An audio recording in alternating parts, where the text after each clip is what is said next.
राग दरबारी श्रीलाल शुक्ला। पाठ 3।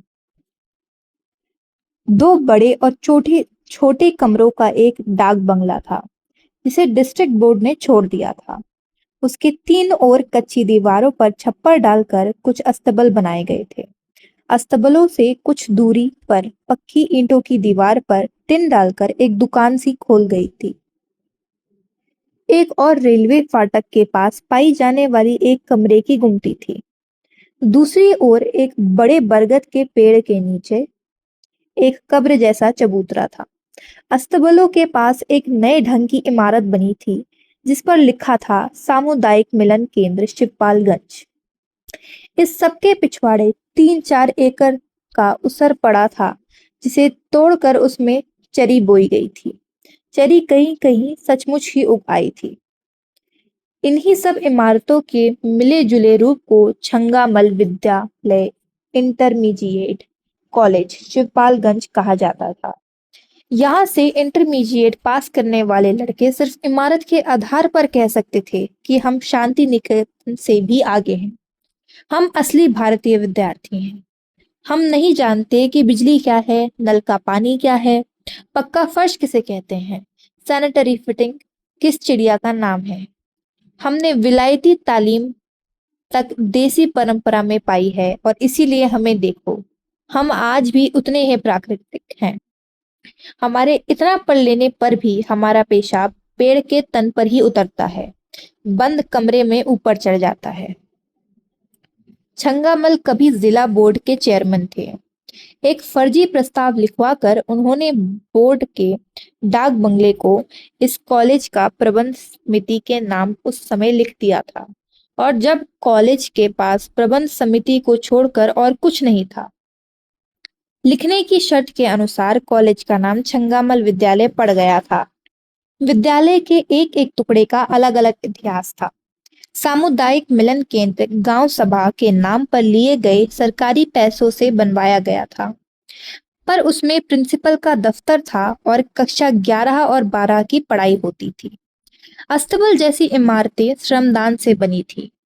टिन शेड किसी फौजी छावनी के भग्नावशेषों को रातों रात हटाकर खड़ा किया गया था। जूता हुआ उसर कृषि विज्ञान की पढ़ाई के काम आता था। उसमें जगह जगह उगी हुई ज्वार प्रिंसिपल की भैंस के काम आती थी। देश के इंजीनियरों और डॉक्टरों की कमी है। कारण यह है कि इस देश के निवासी परंपरा से कवि हैं।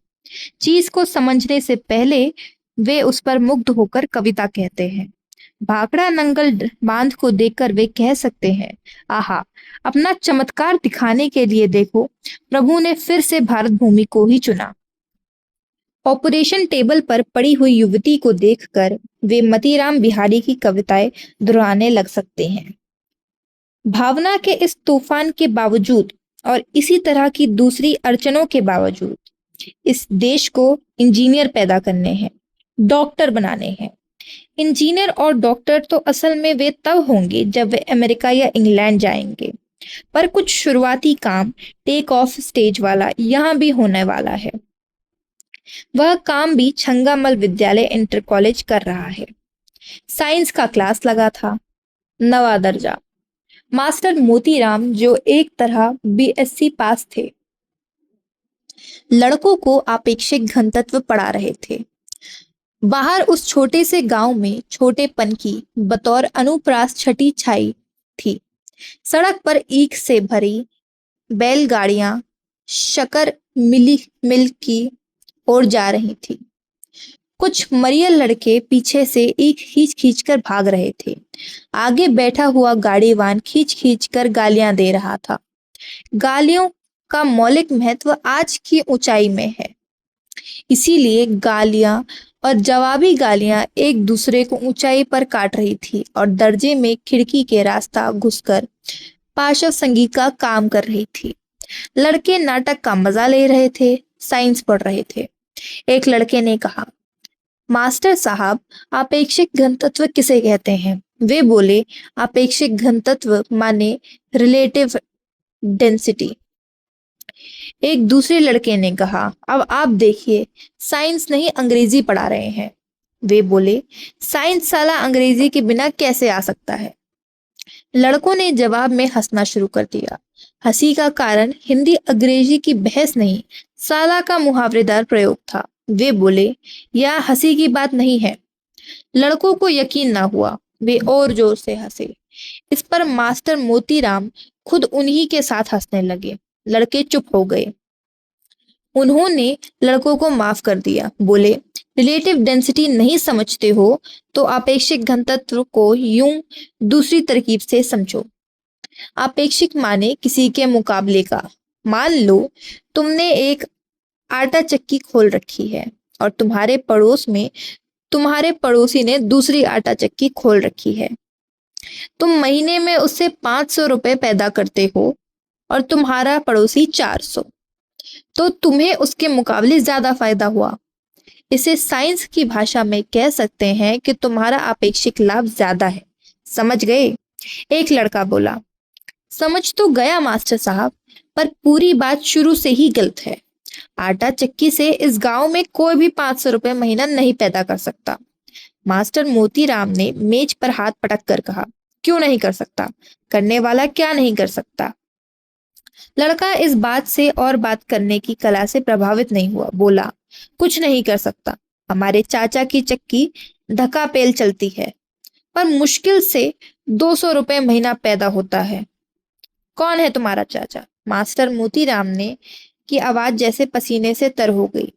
उन्होंने उस लड़के को ध्यान से देखते हुए पूछा, तुम उस बेईमान मुन्नू के भतीजे तो नहीं हो?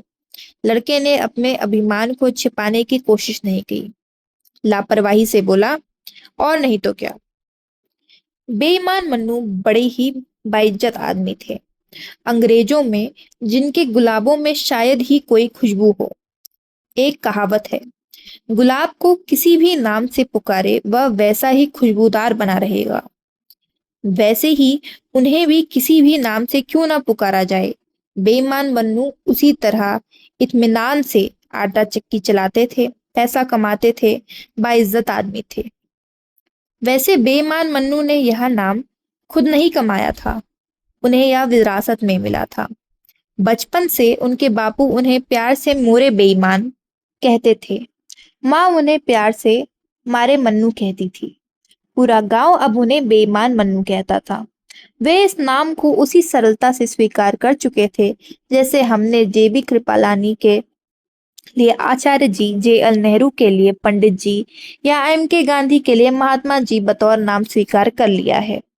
मास्टर मोतीराम बेईमान मन्नू के भतीजे को थोड़ी देर तक घूरते रहे। फिर उन्होंने सांस खींचकर कहा, जाने दो। उन्होंने खुली हुई किताब पर निगाह गड़ा दी। जब उन्होंने निगाह उठाई तो देखा लड़कों की निगाह उनकी ओर पहले से ही उठी थी।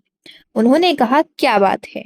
एक लड़का बोला, तो यही तय रहा कि आटा चक्की से महीने में 500 रुपए नहीं पैदा किए जा सकते। कौन कहता है? मास्टर जी बोले, मैंने खुद आटा चक्की से 700-700 रुपए तक एक महीने में खींचा है, पर बेईमान मन्नू की वजह से सब चौपट होता जा रहा है। बेईमान मन्नू के भतीजे ने शालीनता से कहा, इसका अफसोस ही क्या मास्टर साहब, यह तो व्यापार है, कभी चित कभी पट। कंपटीशन में ऐसा ही होता है। ईमानदार और बेईमान का क्या कंपटीशन? क्या बकते हो? मास्टर मोतीराम ने झपट कर कहा। तब तक कॉलेज का चपरासी उनके सामने एक नोटिस लेकर खड़ा हो गया। नोटिस पढ़ते पढ़ते उन्होंने कहा, जिसे देखो मुआयना करने को चला आ रहा है, पढ़ने वाला अकेला, मुआयना करने वाले 10-10। एक लड़के ने कहा, बड़ी खराब बात है। वे चौंक कर क्लास की ओर देखने लगे। बोले, यह कौन बोला? एक लड़का अपनी जगह से हाथ उठाकर बोला, मैं मास्टर साहब, मैं पूछ रहा था कि आपेक्षिक घनत्व निकालने का क्या तरीका है। मास्टर मोतीराम ने कहा, आपेक्षिक घनत्व निकालने के लिए उस चीज का वजन और आयतन यानी वॉल्यूम जानना चाहिए। उसके बाद अपेक्षिक घनत्व निकालने का तरीका जानना चाहिए। जहां तक तरीके की बात है, हर चीज के दो तरीके होते हैं। यह सही तरीका, एक गलत तरीका। सही तरीके का सही नतीजा निकलता है, गलत तरीके का गलत नतीजा निकलता है। इसे एक उदाहरण देकर समझाना जरूरी है। मान लो तुमने एक आटा चक्की लगाई। आटा चक्की की बढ़िया नई मशीन है, खूब चम रखी है, जमकर ग्रीस लगाई गई है, इंजन नया है, पट्टा नया है, सब कुछ है, पर बिजली नहीं है। तो क्या नतीजा निकलेगा? पहले बोलने वाले लड़के ने कहा, तो डीजल इंजन इस्तेमाल करना पड़ेगा, मन्नू चाचा ने कहा था। मास्टर मोतीराम बोले, यहाँ अकेले मन्नू चाचा की ही पास अकल नहीं है। इस कस्बे में सबसे पहले डीजल इंजन कौन लाया था, जानता है कोई? लड़कों ने हाथ उठाकर कोरस में कहा, आप लाए थे। मास्टर साहब ने संतोष के साथ मन्नू के भतीजे की ओर देखा और हिकारत से बोले, सुन लिया? बेईमान मन्नू ने तो डीजल इंजन मेरे देखे देखे चलाया था, पर मेरी चक्की तो यह कॉलेज खुलने से पहले ही चल रही थी। मेरी ही चक्की पर कॉलेज की इमारत के लिए हर आटा पिसाने वाला से सेर सेर भर आटे का दान लिया गया। मेरी ही चक्की में पिस कर वह आटा शहर में बिकने के लिए गया। मेरी ही चक्की पर कॉलेज की इमारत का नक्शा बना और मैनेजर काका ने कहा कि मोती, कॉलेज में तुम रहोगे तो मास्टर ही, पर असली प्रिंसिपल तुम ही करोगे। सब कुछ तो मेरी चक्की पर हुआ और अब गांव में चक्की है तो बेईमान मन्नू की। मेरी चक्की कोई चीज ही ना हुई। लड़के इत्मीनान से सुनते रहे। यह बात वह पहले भी सुन चुके थे और किसी भी समय सुनने के लिए तैयार रहते थे। उन पर कोई खास असर नहीं पड़ा, पर मन्नू के भतीजे ने कहा, चीज तो मास्टर साहब आपकी भी बढ़िया है और मन्नू चाचा की भी, पर आपकी चक्की पर धान कूटने वाला मशीन ओवरहॉलिंग मांगती है। धान उसमें ज्यादा टूटता है। मास्टर मोतीराम ने आपसी तरीके से कहा, ऐसी बात नहीं है। मेरी जैसी धान की मशीन तो पूरे इलाके में नहीं है, पर बेईमान मन्नू कुटाई पिसाई का रेट गिराता जा रहा है, इसीलिए लोग उधर दौड़ते हैं। हर हिंदुस्तानी की यही हालत है। दो पैसे की जहां किफायत हो, वह उधर ही मुंह मारता है। यह तो सभी जगह होता है, लड़के ने तर्क किया। सभी जगह नहीं, हिंदुस्तान ही में ऐसा होता है। हाँ, उन्होंने कुछ सोचकर कहा, तो रेट गिराकर अपना घाटा दूसरे लोगों को तो दूसरी तरह से ग्राहकों का आटा चुरा कर पूरा कर लेते हैं। अब मास्टर मोतीराम जिस शख्स का नाम है वह सब कुछ कर सकता है, यह नहीं कर सकता। एक लड़के ने कहा, अपेक्षित घनत्व निकालने का तरीका क्या निकला? वे जल्दी से बोले, वही तो बता रहा था। उनकी निगाह खिड़की के पास सड़क पर ईंट की गाड़ियों से 3 फीट ऊपर जाकर उससे भी आगे क्षितिज पर अटक गई। कुछ साल पहले की चिरंतन भावाष्टिक पोजे वाले कविताओं की तरह वे कहते रहे, मशीन तो पूरे इलाके में वह एक थी, लोहे की थी, पर शीशे जैसी झलक दिखाती थी। अचानक उन्होंने दरजे की ओर सीधे देखकर कहा, तुमने क्या पूछा था? लड़के ने अपना सवाल दोहराया, पर उसके पहले ही उनका ध्यान दूसरी ओर चला गया था। लड़कों ने भी कान उठाकर सुना। बाहर ईख चुराने वाले और ईख बचाने वालों की गालियों के ऊपर, चपरासी के ऊपर पड़ने वाली प्रिंसिपल की फटकार के ऊपर, म्यूजिक क्लास से उठने वाली हारमोनियम की म्याऊं म्याऊं के ऊपर अचानक भगभग भगभग की आवाज होने लगी थी। मास्टर मोतीराम की चक्की चल रही थी। यह उसी की आवाज थी, यही असली आवाज थी। अन्न वस्त्र की कमी की चीख पुकार, दंगे फसाद की चित्कार, इन सबके तर्क से ऊपर सच्चा नेता जैसे सिर्फ आत्मा की आवाज सुनता है और कुछ नहीं सुन पाता, वही मास्टर मोतीराम के साथ हुआ। उन्होंने और कुछ नहीं सुना, सिर्फ भगभग भगभग सुना। वे दरजे से भागे। लड़कों ने कहा, क्या हुआ मास्टर साहब, अभी घंटा नहीं बजा है? वे बोले, लगता है मशीन ठीक हो गई, देखो कैसे चलती है। वे दरवाजे तक गए, फिर अचानक वहीं से घूम पड़े। चेहरे पर दर्द जैसा फैल गया, जैसे किसी ने जोर से चुटकी काटी हो। वे बोले, किताब में पढ़ लेना, अपेक्षित घनत्व का अध्याय जरूरी है। उन्होंने लार घूंटी, रुककर कहा, इम्पोर्टेंट है। कहते ही उनका चेहरा फिर से खिल गया। भग भग भग कर्तव्य बाहर के जटिल कर्म क्षेत्र में उनका आह्वान कर रहा था। लड़कों और किताबों का मोह उन्हें रोक ना सका। वे चल गए। दिन के 4 बजे प्रिंसिपल साहब अपने कमरे से बाहर निकले। दुबला पतला जिस्म, उसके कुछ अंश खाकी हाफ पैंट और कमीज में ढके थे। पुलिस सार्जेंटों वाला बेंत बंगले में दबा था, पैर में सैंडल। कुल मिलाकर काफी चुस्त और चालाक दिखते हुए और जितने थे उससे ज्यादा अपने को चुस्त और चालाक समझते हुए उनके पीछे पीछे हमेशा की तरह कॉलेज का क्लर्क चल रहा था। प्रिंसिपल साहब की उससे गहरी दोस्ती थी। वे दोनों मास्टर मोतीराम के दर्जे के पास से निकले। दर्जा अस्तबल नुमा इमारत में लगा था। दूर ही से दिख गया कि उसमें कोई मास्टर नहीं है। एक लड़का नीचे से जांग तक फटा हुआ पैजामा पहनकर मास्टर की मेज पर बैठा हुआ रो रहा था। प्रिंसिपल को पास से गुजरता हुआ देख और जोर से रोने लगा। उन्होंने पूछा, क्या बात है, मास्टर साहब कहाँ गए हैं? वह लड़का अब खड़ा होकर रोने लगा। एक दूसरे लड़के ने कहा, यह मास्टर मोतीराम का क्लास है। फिर प्रिंसिपल को बताने की जरूरत नहीं पड़ी कि मोतीराम साहब कहाँ गए हैं। क्लर्क ने कहा, सेकेंड हैंड मशीन 24 घंटे की निगरानी मांगती है। कितनी बार मास्टर मोतीराम से कहा कि बेच दो इस आटा चक्की को, पर कुछ समझते ही नहीं। मैं खुद एक बार 1,500 रुपया देने को तैयार था। प्रिंसिपल साहब ने क्लर्क से कहा, छोड़ो इस बात को, उधर के दर्जे से मालवीय को बुला लाओ। क्लर्क ने एक लड़के से कहा, जाओ उधर के दर्जे से मालवीय को बुला लाओ। थोड़ी देर में एक भला सा दिखने वाला नौजवान आता हुआ नजर आया। प्रिंसिपल साहब ने उसे दूर से देखते ही चिल्लाकर कहा, भाई मालवीय, यह क्लास भी देख लेना। मालवीय नजदीक आकर छप्पर का एक बांस पकड़कर खड़ा हो गया और बोला, एक ही पीरियड में 2 क्लास कैसे ले सकूंगा?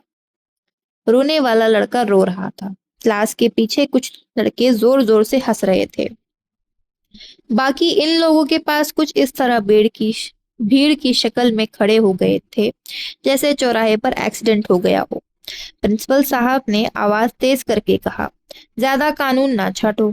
जब से तुम खन्ना के साथ बैठने उठने लगे हो, तुम्हें हर काम में दिक्कत मालूम होती है।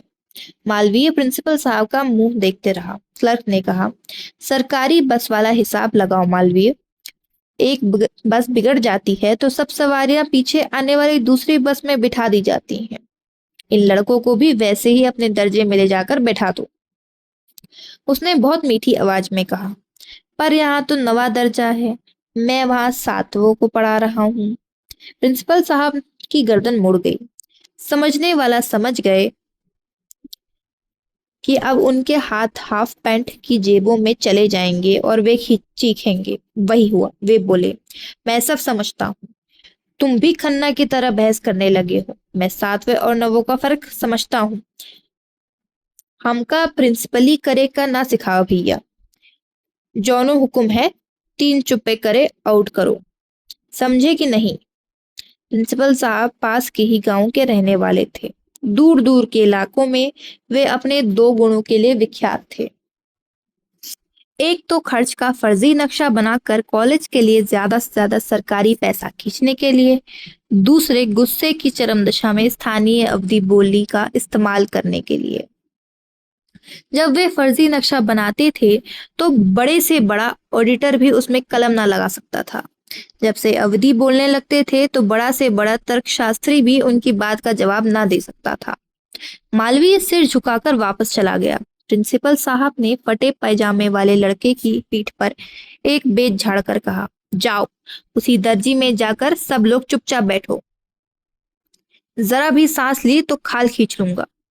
लड़कों के चले जाने पर क्लर्क ने मुस्कुराकर कहा, चलिए अब खन्ना मास्टर का भी नजारा देख लें। खन्ना मास्टर का असली नाम खन्ना था। वैसे ही जैसे तिलक, पटेल, गांधी, नेहरू आदि हमारे यहाँ जाति के नहीं बल्कि व्यक्ति के नाम हैं। इस देश में जाति प्रथा को खत्म करने के लिए यही एक सीधी सी तरकीब है। जाति से उसका नाम छीनकर उसे किसी आदमी का नाम बना देने से जाति के पास और कुछ नहीं रह जाता, वह अपने आप खत्म हो जाती है। खन्ना मास्टर इतिहास के लेक्चरर थे, पर इस वक्त इंटरमीडिएट के एक दर्जे में अंग्रेजी पढ़ा रहे थे। वे दांत पीसकर कह रहे थे, हिंदी में तो बड़ी बड़ी प्रेम कहानियां लिखा करते हो, पर अंग्रेजी में कोई जवाब देते हुए मुंह घोड़े जैसा लटक जाता है। एक लड़का दर्जे में सिर लटकाए खड़ा था। वैसे ही तो घी दूध की कमी और खेल कूद की तंगी से हर औसत विद्यार्थी मरियल घोड़े जैसा दिखता है, पर इस लड़के के मुंह की बनावट कुछ ऐसी थी कि बात इसी पर चिपक कर रह गई थी। दर्जे के लड़के जोर से हंसे। खन्ना मास्टर ने अंग्रेजी में पूछा, बोलो मेटाफर का क्या अर्थ है? लड़का वैसे ही खड़ा रहा। कुछ दिन पहले इस देश में यह शोर मचा था कि अपड़ आदमी बिना सिंग पूंछ का जानवर होता है। उस हल्ले में अपड़ आदमियों के बहुत से लड़कों ने देहात में हल और कुदालों छोड़ दी और स्कूलों पर हमला बोल दिया। हजारों की तादाद में आए हुए ये लड़के स्कूलों, कॉलेज, यूनिवर्सिटियों को बुरी तरह से घेरे हुए थे। शिक्षा के मैदान में भबड़ मचा हुआ था। अब कोई यह प्रचार करता हुआ नहीं दिख पड़ता था कि अपड़ आदमी जानवर की तरह है, बल्कि दबी जबान से यह कहा जाने लगा था कि ऊंची तालीम उन्हीं को लेनी चाहिए जो उसके लायक हों। इसके लिए स्क्रीनिंग होनी चाहिए। इस तरह से घुमा फिराकर इन देहाती लड़कों को फिर से हल की मुठ पकड़ाकर खेत में छोड़ देने की राय दी गई थी। पर हर साल फेल होकर दर्जे में सब तरह की डांट फटकार झेलकर और खेती की महिमा पर नेताओं के निजरपंथी व्याख्यान सुनकर भी वे लड़के हल और कुदाहल की दुनिया में वापस जाने को तैयार न थे। वे कन खुजोरों की तरह स्कूल से चिपके हुए थे और किसी भी कीमत पर उससे चिपके रहना चाहते थे। घोड़े के मुंह वाला यह लड़का भी इसी भीड़ का एक अंग था। दर्जे में उसे घुमा फिरा कर रोज रोज बताया जाता था कि जाओ बेटा, जाकर अपनी भैंस दुहो और बैलों की पूंछ उमेटो। शैली और किड्स तुम्हारे लिए नहीं है। पर बेटा अपने बाप से कई शताब्दी आगे निकल चुका था और इन इशारों को समझने के लिए तैयार नहीं था। उसका बाप आज भी अपनी बैलों के लिए 12वीं शताब्दी में प्रचलित गंडासों से चारा काटता था। इस वक्त लड़का एक मटमैली किताब में अपना घोड़े जैसा मुंह छिपाकर 20वीं शताब्दी के कलकत्ते की रंगीन रातों पर गौर कर रहा था। इस हालत में वह कोई परिवर्तन झेलने को तैयार ना था। इसीलिए वह मेटाफर का मतलब नहीं बता सकता था और ना अपने मुंह की बनावट पर बहस करना चाहता था। कॉलेज की हर औसत विद्यार्थी की तरह यह लड़का भी पोशाक के मामले में बेतकल्लुफ था। इस वक्त वह नंगे पांव एक ऐसे धारीदार कपड़े का मैल पजामा पहने हुए खड़ा था जिसे शहर वाले प्राय स्लीपिंग सूट के लिए इस्तेमाल करते हैं। वह गहरे कत्थई रंग की मोटी कमीज पहने था जिसके बटन टूटे थे। सिर पर रूखे और कड़े बाल थे। चेहरे बिना धुला हुआ और आंखें गिचपिची थी। देखते ही लगता था यह किसी प्रोपेगेंडा के चक्कर में फंसकर कॉलेज की ओर भाग आया है। लड़के ने पिछले साल किसी सस्ती पत्रिका से एक प्रेम कथा नकल करके अपने कॉलेज के पत्रिका में छपा दी थी। खन्ना मास्टर उसकी इसी ख्याति पर कीचड़ उछाल रहे थे। उन्होंने आवाज बदलकर कहा, कहानी कर्जी कुछ बोलिए तो, मेटाफर क्या चीज होती है? लड़के ने अपनी जांघें खुजलानी शुरू कर दी। मुंह को कई बार टेढ़ा मेढ़ा करके वह आखिर में बोला, जैसे महादेवी जी की कविता में वेदना का मेटाफर आता है। खन्ना मास्टर ने कड़क कर कहा, शट अप, यह अंग्रेजी का क्लास है। लड़के ने जांघें खुजलानी बंद कर दी। वे काफी पतलून और नीली रंग का फुट शर्ट पहने थे और आंखों पर सिर्फ चुस्त दिखते थे। दिखने के लिए काला चश्मा लगाए थे। कुर्सी के पास से निकलकर वे मेज के आगे आ गए। अपने कुल्हे का एक संक्षिप्त भाग उन्होंने मेज पर टिका दिया। लड़के को वे कुछ और कहने जा रहे थे, तभी उन्होंने क्लास के पीछे दरवाजे पर प्रिंसिपल साहब को घूरते हुए पाया। उन्हें बरामदे में खड़े हुए क्लर्क का कंधा फट दिख पड़ा। वे मेज का सहारा छोड़कर सीधे खड़े हुए और बोले, जी। शैली की एक कविता पढ़ा रहा था। प्रिंसिपल ने एक शब्द पर दूसरा शब्द लुढ़काते हुए तेजी से कहा, पर आपकी बात सुन कौन रहा है? ये लोग तो तस्वीरें देख रहे हैं। वे कमरे के अंदर आ गए। बारी बारी से दो लड़कों को पीठ में उन्होंने अपना बेच चुभाया। वे उठकर खड़े हो गए। एक गंदे पैजामे, बूट शर्ट और तेल बहाते हुए बालों वाली चिकटदार लड़का, दूसरा घुट सिर कमीज और अंडरवेयर पहने हुए पहलवानी ढच था। प्रिंसिपल साहब ने उन्हें कहा, यही पढ़ाया जा रहा है। झुककर उन्होंने पहले लड़के की कुर्सी से एक पत्रिका उठा ली। यह सिनेमा का साहित्य था। एक पन्ना खोलकर उन्होंने हवा में घुमाया। लड़कों ने देखा, किसी विलायती औरत की उरोज तस्वीर में फड़फड़ा रहे हैं। उन्होंने पत्रिका जमीन पर फेंक दी और चीखकर अवधि में बोले, यह पढ़ाई हो रही है। कमरे में सन्नाटा छा गया। महादेवी की वेदना का प्रेम मौका ताक कर चुपचाप अपनी सीट पर बैठ गया।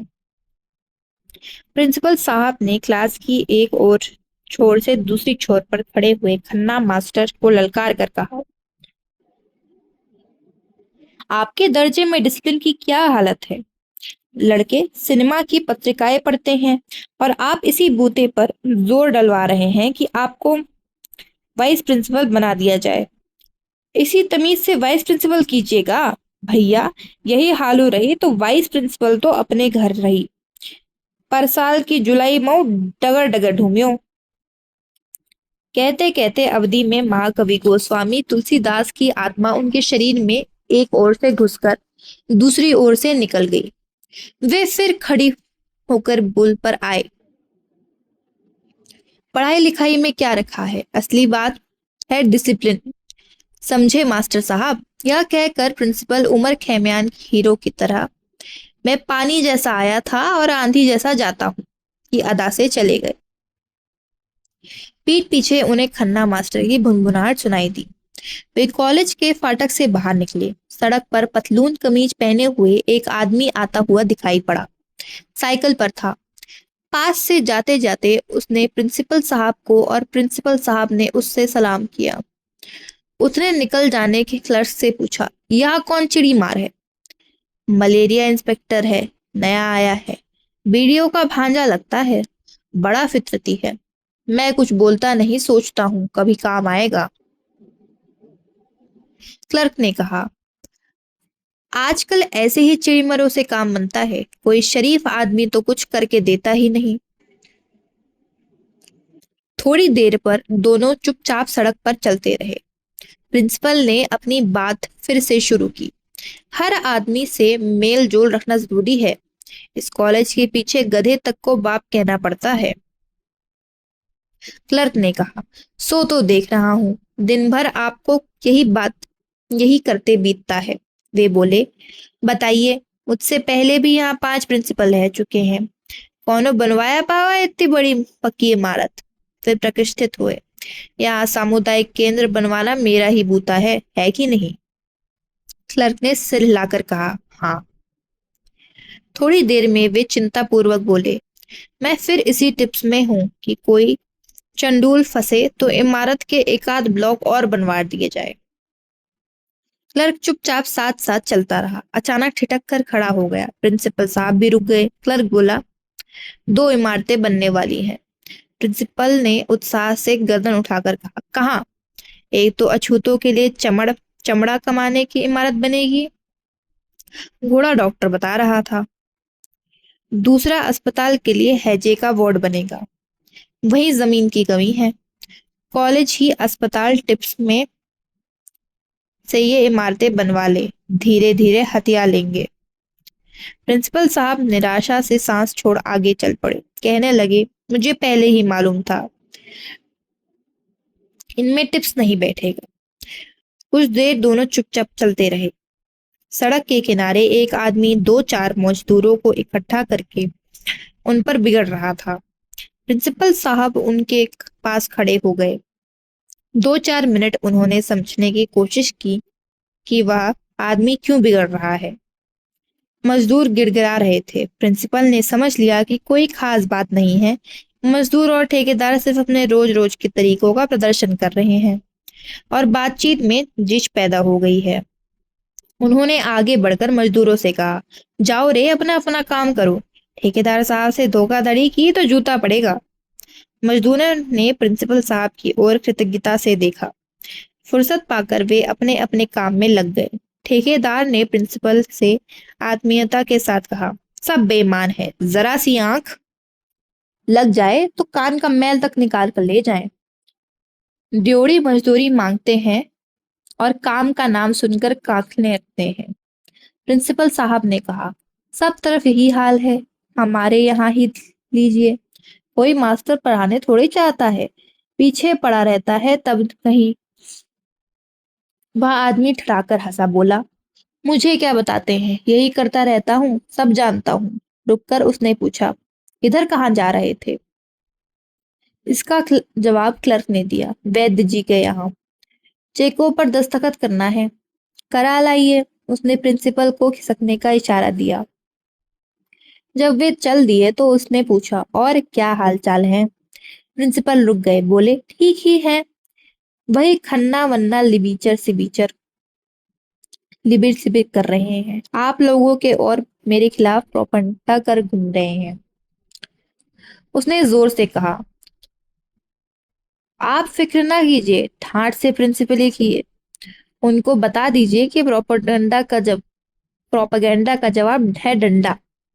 कह दीजिए कि यह शिवपालगंज है, ऊंचा नीचा देख कर चले। प्रिंसिपल साहब अब आगे बढ़ गए तो क्लर्क बोला, ठेकेदार साहब को भी कॉलेज कमेटी का मेंबर बनवा दीजिए, काम आएंगी। प्रिंसिपल साहब सोचते रहे। क्लर्क ने कहा, 4 साल पहले की तारीख संरक्षक वाली रसीद काट देंगे। प्रबंधक कमेटी में भी इनका होना जरूरी है, तब ठीक रहेगा। प्रिंसिपल साहब ने काल कोई जवाब नहीं दिया। कुछ रुक कर बोले, वैद्य जी की बात की जाएगी, ये ऊंची पॉलिटिक्स की बातें हैं, हमारे तुम्हारे कहने से क्या होगा। एक दूसरा आदमी साइकिल पर जाता हुआ दिखा। उसे उतरने का इशारा करके प्रिंसिपल साहब ने कहा, नंदापुर में चेचक फैल रही है, आप यहाँ झोला दबाए हुए शायरी कर रहे हैं? उसने हाथ जोड़कर पूछा, कब से? मुझे तो कोई इत्तला नहीं है। प्रिंसिपल साहब ने भौहें टेढ़ी करके कहा, तुम्हें शहर से फुर्सत मिले तब तो इत्तला हो। चुपचाप वहां जाकर टीके लगा आओ, नहीं तो शिकायत हो जाएगी, कान पकड़कर निकाल दिए जाओगे। यह टेरिलीन की बुशर्ट रखी रह जाएगी। वह आदमी गिड़गिड़ाता हुआ आगे बढ़ गया। प्रिंसिपल साहब क्लर्क से बोले, ये यहाँ पब्लिक हेल्थ के एडीओ है, जिसकी दुम के अफसर जुड़ गए। समझ लो, अपने को अफलातून समझने लगा। ये भी ना जाने अपने को क्या लगता लगाते हैं, राह से निकल जाते हैं, पहचानते तक नहीं। मैंने भी सोचा बेटा को झाड़ दिया जाए, क्लर्क ने कहा। मैं जानता हूं, यह भी एक चिड़ी मार है। पाठ समाप्त।